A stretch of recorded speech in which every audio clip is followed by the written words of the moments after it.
Bonjour Alain. Bonjour. Bonjour Dakota. Bonjour.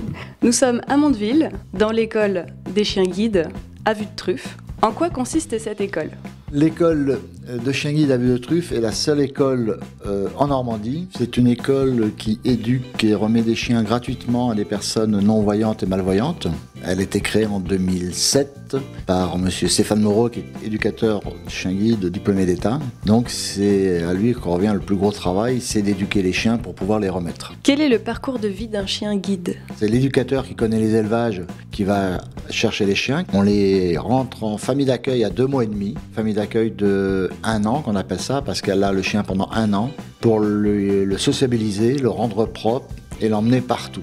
Il y a une loi de 2015 qui dit que le chien guide a le droit de rentrer dans tout lieu public. Il est suivi à peu près tous les mois et demi avec l'éducateur pour voir comment ça se passe. C'est là qu'il décèle un peu si les chiens vont être réformés ou pas. Et le parcours, après, c'est 1 an dans famille d'accueil. Il rentre à l'école où là, il est pris en main par les éducateurs pour apprendre son futur métier de chien guide. L'éducation dure à peu près entre 8 mois et 1 an, tout dépend comment le chien assimile les ordres et qu'il fait bien le travail. Et au-delà de ça, il est remis à une personne déficiente visuelle, non-voyante ou malvoyante, où là il devient vraiment chien guide. Jusqu'à 10 ans, on les met en retraite. On estime qu'un chien qui a donné de sa vie 7 ans à son maître a bien le droit de finir ses jours un peu tranquille, en repos, en chien lambda, chien de compagnie. Quelles sont les différentes étapes d'apprentissage ? Ça commence déjà à 3 mois quand il est placé en famille d'accueil, parce qu'il va apprendre à être sociabilisé en fait, où il va apprendre les ordres de base d'un chien entre guillemets lambda. Quand il rentre en éducation, il y a 4 axes d'apprentissage: l'obéissance, le déplacement, l'évitement d'obstacles pour que la personne puisse après se déplacer avec son chien en toute sécurité, et le travail de recherche, parce que si jamais le trajet habituel d'une personne avec son chien est encombré par une poubelle ou un véhicule ou quoi que ce soit, le chien doit être capable de trouver un autre chemin sécurisant aussi pour la personne, contourner l'obstacle pour continuer sa route. Un critère qui est aussi fait dans l'apprentissage, c'est la désobéissance. Ça paraît paradoxal, mais on éduque un chien pour qu'il soit chien guide, qu'il évite tout, mais par contre on lui enseigne aussi de désobéir le cas d'urgence, c'est-à-dire un malvoyant qui va à la gare pour son train, le chien doit se mettre couché devant le maître avant les rails. Si le maître lui dit d'avancer, le chien doit se positionner devant et se coucher, pour que le maître il descende pas sur les rails. Ils sont éduqués pour ça et ils font bien leur travail. Pour avoir une idée, combien ça coûte de former un chien guide ? Alors un chien guide revient à la somme d'environ 25 000 €. Il y a le prix du chiot quand on l'achète, le prix de son matériel éducatif, de sa prise en charge donc éducative et sanitaire, toute la durée de sa formation donc en famille d'1 an et en éducation. Ensuite il y a un suivi après la remise qui est effectué par les éducateurs. On répond à des appels à projets, on cherche des partenariats, des mécènes. On a déjà des partenaires qui nous aident généreusement, donc c'est super. On cherche aussi des dons de la part de particuliers, etc., quelques subventions. Ça nous permet de pouvoir assurer la formation des chiens guides pour les personnes dans le besoin. Dans le coût, la personne et le chien sont suivis pendant 10 ans par l'éducateur. Donc il y a les salaires de l'éducateur aussi qui rentrent dans le coût des 25 000 €. Et il y a aussi les loyers, tout ce qui est facture annexe. En mémoire, c'est 200 000 € par an pour que l'association puisse vivre. Y a-t-il des races spécifiques pour être un bon chien guide ?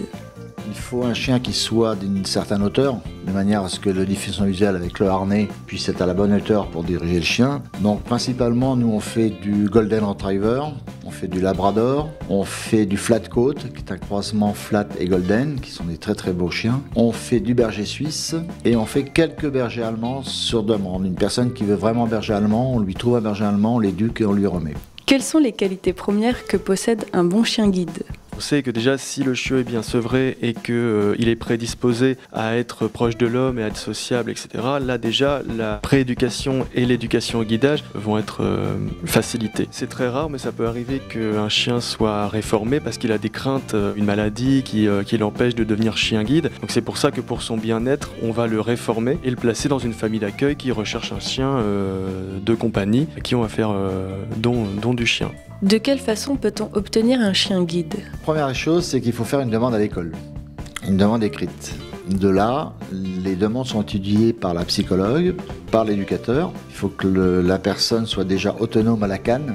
Si elle n'est pas autonome, on passe automatiquement par l'instructrice en locomotion pour qu'ils prennent des cours de locomotion. Après, il y a toute une batterie qui se met en route avec les examens ophtalmologiques pour savoir un peu le degré aussi de visuel. La mise en route se met en place doucement, c'est-à-dire qu'on est reçu par la psychologue. Il faut qu'on apporte un projet de vie. Une fois que tout ça est fait, donc on commence des essais avec les chiens. Donc moi je sais que personnellement j'ai fait 3 essais, c'est le 3e qui a été le bon. Je marche très vite, donc il me fallait un chien qui marche à peu près à ma vitesse, parce qu'on peut pas donner un chien guide à une personne qui marche vite, un chien qui marche lentement et vice versa. Et une fois que le chien, on a dit bon c'est celui-là qui ira à cette personne-là, donc là on commence vraiment l'éducation du maître et du chien. Il faut que la famille aussi soit d'accord, hein, parce qu'un chien guide fait partie à part entière de la famille. Et à partir de là, donc, comme on a le chien de temps en temps, le week-end, les vacances, voir comment le chien s'adapte aussi à la personne, découvrir un peu le caractère du chien et le chien découvrir le caractère du maître. À partir de quel âge peut-on obtenir un chien guide? Il faut être majeur, mais par contre, à Mondeville, on a remis un chien guide à un enfant de 15 ans. Je crois que c'est la première fois en France que ça se fait. Et on a un 2e enfant qui a fait une demande chez nous de chien guide. Je peux dire qu'on est la première école à avoir remis un chien guide à un enfant à partir de 14 ans. Parlez-nous de l'association Clin d'œil. J'ai fondé cette association-là en octobre 2016. Je suis aperçu que quand on avait la canne, il n'y a pas tellement de contact avec les personnes qu'on rencontre. C'est pas parce qu'on est non-voyant ou malvoyant qu'on n'a pas le droit de faire exactement les mêmes choses que les voyants. Donc ça s'adresse de l'enfance à l'adulte, où on pratique des activités au sein de l'association. On fait des cours de cuisine, du bowling, du cirque, de l'organisation des repas dans le noir à la ferme culturelle du Bessin. On a fait faire du voilier à les personnes non-voyantes, de la luge de rail. Et là, j'ai un projet pour essayer de faire du karting biplace avec des non-voyants et malvoyants. C'est surtout pour sortir de l'isolement toutes ces personnes qui restent encore chez elles parce qu'ils ont une canne et qui n'osent pas sortir à l'extérieur. On fait régulièrement des manifestations de sensibilisation dans l'agglomération de Caen et dans la région Normandie. On organise aussi des repas dans le noir. Ce sont des dîners qui sont organisés en collaboration avec l'association Clin d'œil et l'association L'Avec. Des dîners qui sont dans l'obscurité totale pour des personnes voyantes, organisées en partie par des personnes déficientes visuelles. On a aussi une journée porte ouverte une fois par an, donc le dernier dimanche de septembre, où on fait la remise officielle des chiens guides formés dans l'année. Donc ça vous permet de retracer un peu l'histoire des chiens qui sont remis et de rencontrer les bénéficiaires. Comment vous soutenir? On peut nous soutenir en parlant de nous, en faisant des dons. Il en faut toujours plus parce que comme il y a plus de demandes, il y aura plus de chiens, donc plus de trésorerie à trouver.